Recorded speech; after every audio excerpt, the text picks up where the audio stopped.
हमारी आज की प्रमुख खबरें संक्षेप में कुछ इस प्रकार है। 1. महज इतने शिक्षकों ने दर्ज कराए ऑनलाइन उपस्थिति, रियल टाइम हाजिरी को लेकर शिक्षकों का विरोध तेज। 2. महानिदेशक डीजी विजय किरण आनंद का आदेश दरकिनार, शिक्षक निदेशालय में संबद्ध। 3. जनवरी तक शिक्षकों का पारस्परिक स्थानांतरण करने का आश्वासन। 4. बीए से शिक्षकों की दूरियां खत्म, अब बनाएंगे निपुण, मांगी जांच रिपोर्ट। अब बात करते हैं अपनी आज की प्रमुख खबर के बारे में। महज इतने शिक्षकों ने दर्ज कराए ऑनलाइन उपस्थिति, रियल टाइम हाजिरी को लेकर शिक्षकों का विरोध तेज। श्रावस्ती। शिक्षा विभाग की ओर से शिक्षकों की रियल टाइम उपस्थिति व 12 रजिस्टर की डिजिटलाइजेशन प्रक्रिया शुरू की गई है। शिक्षक इसका विरोध कर रहे हैं। पहले दिन मात्र 38 शिक्षकों ने ही ऑनलाइन उपस्थिति दर्ज कराई। शिक्षक व्यक्तिगत आईडी पर सिम न खरीदने, सीयूजी नंबर की मांग को लेकर विरोध कर रहे हैं। बेसिक शिक्षा विभाग ने रियल टाइम उपस्थिति सहित 12 रजिस्टर की डिजिटलाइजेशन प्रक्रिया शुरू की है, जिसके तहत सभी विद्यालयों में विभाग की ओर से टैबलेट मुहैया कराया गया है। पहले दिन जिले में 870 शिक्षकों के मसापेक्ष मात्र 38 शिक्षकों ने ही ऑनलाइन उपस्थिति दर्ज कराई। शिक्षक संघ के जिलाध्यक्ष जयप्रकाश मिश्र ने बताया कि जिले में 2017 के बाद कोई स्थानांतरण नहीं हो पाया है। 2016 में प्रमोशन हुआ था, उसके बाद आदेश पर आदेश निकल रहे हैं लेकिन प्रमोशन नहीं हुए। 2018 से शिक्षक अपने फोन व रुपये से ऑनलाइन फीडिंग कर रहे हैं। विभाग ने डाटा फीड करवाकर अपने करोड़ों रुपये बचाए हैं।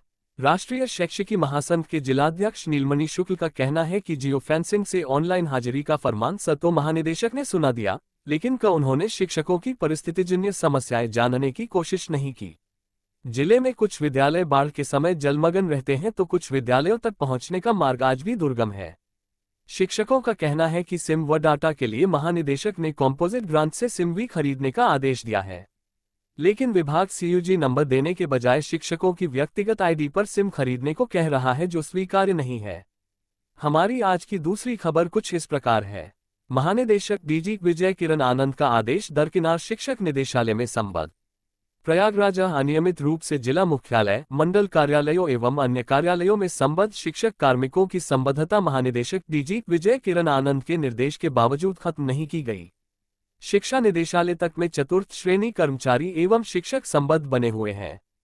इस मामले कई शिकायतें मिलने के बाद डीजी ने प्रदेश के सभी जिला विद्यालय निरीक्षकों को पिछले महीने निर्देश दिए थे कि संबद्ध कार्मिकों को उनके मूल तैनाती स्थल के कार्यमुक्त किया जाए। एक तरफ विद्यालयों में शिक्षकों व कार्मिकों की कमी है तो दूसरी तरफ अनियमित संबद्धता देकर अराजकता को बढ़ावा दिया जा रहा है। इससे जहां विद्यालयों में पठन पाठन प्रभावित हो रहा है, वहीं कार्यालयों में संबद्ध शिक्षकों व कार्मिकों की कार्यशैली को लेकर शिकायतें बढ़ रही हैं। शिक्षा निदेशालय में राजकीय विद्यालयों के शिक्षक व कार्मिक को संबद्ध किए जाने से वहां नियुक्त स्थायी कार्मिकों के कामकाज में हस्तक्षेप के चलते नाराजगी बढ़ रही है। इसके अलावा प्रयागराज सहित कुछ जनपदों में शिक्षकों की संबद्धता विवाद का विषय बन रही है। हमीरपुर में मारपीट तक की घटना हो चुकी है। इन सब के चलते महानिदेशक ने पिछले माह सभी जिला विद्यालय निरीक्षकों को पत्र भेजा था। उसमें बताया था कि प्रदेश मुख्यालय पर कतिपय गंभीर शिकायतें प्राप्त हुई हैं कि विभिन्न विद्यालयों या अधीनस्थ कार्यालयों में मूल रूप में तैनात शिक्षक कार्मिक को अनियमित रूप से अन्य कार्यालय विद्यालयों में संबद्ध किया गया है। इसके चलते मूल विद्यालय कार्यालय में अनावश्यक रूप से समस्याएं उत्पन्न हो रही हैं। इसे उन्होंने शासकीय नियमों के विपरीत बताया था। साथ ही निर्देश दिए थे कि विभागीय आदेशों के क्रम में प्रशासनिक विद्यालय संचालन की आवश्यकता के कारण तैनात किए गए शिक्षकों को छोड़कर अन्य सभी संबद्ध शिक्षकों कर्मचारियों को तत्काल कार्यमुक्त कर उसकी आख्या ईमेल पर देने के निर्देश दिए थे।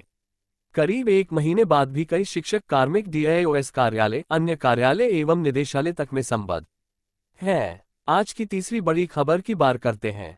जनवरी तक शिक्षकों का पारस्परिक स्थानांतरण करने का आश्वासन।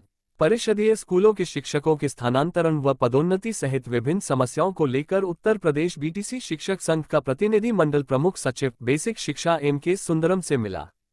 जिले के भीतर शिक्षकों का पारस्परिक स्थानांतरण जल्द किए जाने, शिक्षामित्रों का मानदेय बढ़ाने और मिड डे मील के लिए स्कूलों को नए बर्तन उपलब्ध कराने सहित विभिन्न मांगें रखी गईं।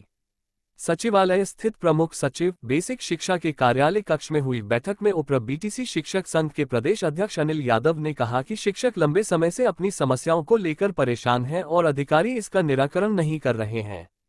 प्रमुख सचिव ने कहा कि जिले के भीतर या फिर एक जिले से दूसरे जिले में शिक्षकों के पारस्परिक स्थानांतरण की प्रक्रिया जनवरी के पहले हफ्ते में पूरी कर ली जाएगी। वहीं अन्य मांगों को भी पूरा करने का आश्वासन दिया। अब हमारी आज की चौथी बड़ी खबर, बीएसए शिक्षकों की दूरियां खत्म, अब बनाएंगे निपुण, मांगी जांच रिपोर्ट। प्रयागराज जिले भर के तीनों स्टेट रिसोर्स ग्रुप एसआरजी सदस्यों और 100 एकेडमिक रिसोर्स पर्सन एआरपी में से 90 से अधिक के पद से इस्तीफा देने के मामले में शनिवार को दोनों पक्ष बैकफुट पर आ गए। मामले के तूल पकड़ने के बाद डायट प्राचार्य राजेंद्र प्रताप की मौजूदगी में बीएसए प्रवीण तिवारी और सभी एसआरजी एआरपी की ममफोर्डगंज स्थित समग्र शिक्षा अभियान कार्यालय में बैठक हुई।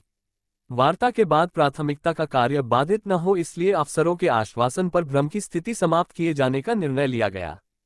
पूरी एसआरजी एआरपी टीम ने बीएसए के नेतृत्व में निपुण मिशन के तहत प्रयागराज को निपुण जनपद बनाने के लिए पूरी निष्ठा और ऊर्जा के साथ काम करने का संकल्प दोहराया। बेसिक शिक्षा निदेशक ने मांगी जांच रिपोर्ट। समाचार पत्रों में एसआरजी एआरपी के इस्तीफे की खबर प्रकाशित होने के बाद बेसिक शिक्षा निदेशक डॉक्टर महेंद्र देव ने डायट प्राचार्य राजेंद्र प्रताप से मामले की जांच रिपोर्ट तलब कर ली। डायट प्राचार्य ने दोनों पक्षों के बीच हुई वार्ता के सहमति पत्र के साथ अपनी रिपोर्ट भेजी है।